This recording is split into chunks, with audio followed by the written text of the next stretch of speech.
boleh balik sana. Lagi bisa didapat di jauh nanti. Iya. Jadi kakak di sini jabatan atau gimana posisinya?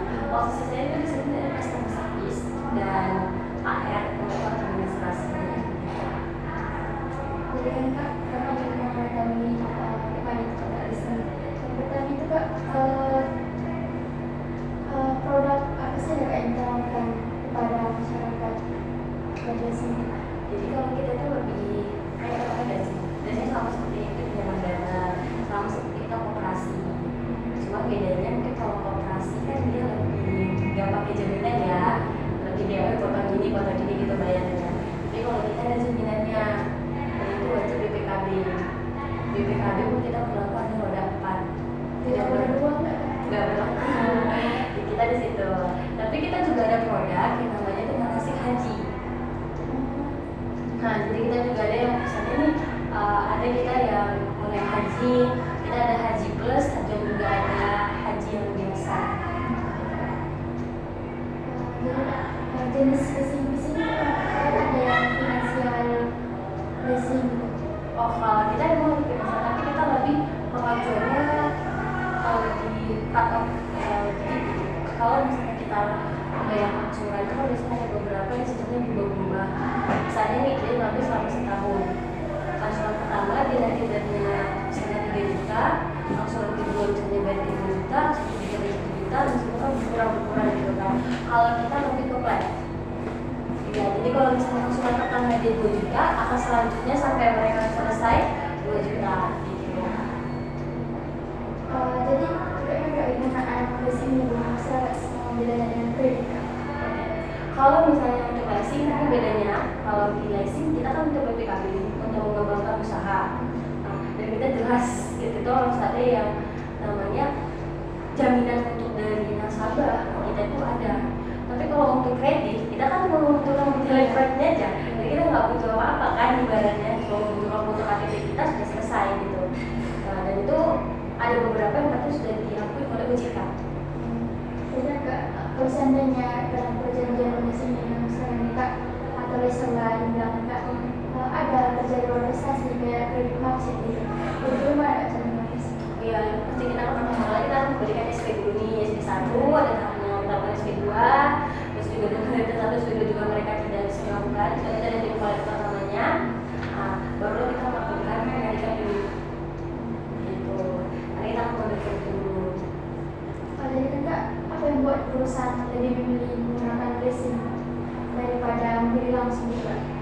Mungkin lebih ke dananya ya, karena kalau misalnya kita dan kalau kita mau beli baru atau beli langsung kan beberapa ekonomi dari masyarakat itu kan misalnya harga mobil itu 200 juta, mungkin nasabah kita tuh butuh cuma ada uang 1 juta. Nah, jadi di situ kan kita meleasingkan, jadi nasabah itu punya mobil, mereka juga bisa liburan bersama dengan keluarga dan mereka juga bisa menikmatinya gitu kan, bisa dibilang tentang kreditnya. Jadi kan apa saja risiko yang dihadapi perusahaan leasing gitu kak?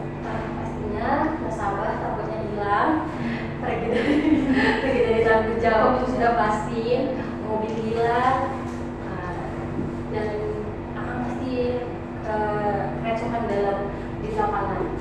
Jadi kak mengatasi dari risiko itu gimana nih kak? Jadi makanya kita punya namanya tim khusus. Jadi kalau misalnya ada nasabah yang macet, itu leadernya kolektor.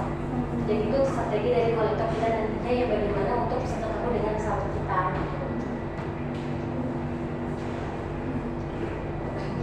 Bingung siapa kan? Nikmat. Oh, Nikmatnya minta kan tadi ya. Nanti banyak Nikmat. Oke, Nikmat gimana? Jadi pertanyaan gitu kak, kalau boleh tahu apa ada nggak kaitan antara leasing dengan asuransi? Ada. Kalau mungkin beberapa tempat di tempat leasing yang lain, tapi gua harus menyebut namanya ya. Ada leasing lain mungkin tidak ada asuransi. Tapi kalau kita memang harus menyatukannya. Kenapa? Itu akan lebih memperbaiki dan mempermudah kita juga.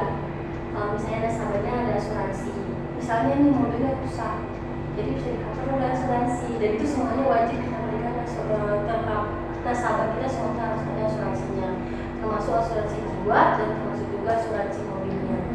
Gitu.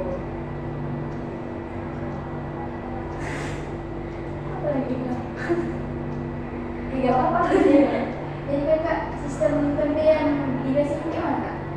Sistem pembiayaannya maksudnya kayak mana nih? Yang syariah atau konvensional juga? Oh, kalau kita konvensional. Untuk mobil kita konvensional, tapi untuk haji kita syariah. Iya, jadi kan kita ada dua produk nih. Leasingnya kan dibuatnya leasing syariah sama leasing konvensional. Jadi kak, kalau seandainya gini kak, kendaraannya itu bermasalah dalam sistem pemakaian juga kak oleh leasing. Oh iya, itu sama. Jadi itu ada nggak tanggung jawab dari asuransi juga? Mungkin itu. Kalau misalnya mobilnya kecelakaan, baru di-cover sama asuransi, itu yang saya tahu ya. Tapi kalau misalnya pemakaian unitnya sendiri, misalnya nasabahnya ada yang rusak, biasanya tuh nggak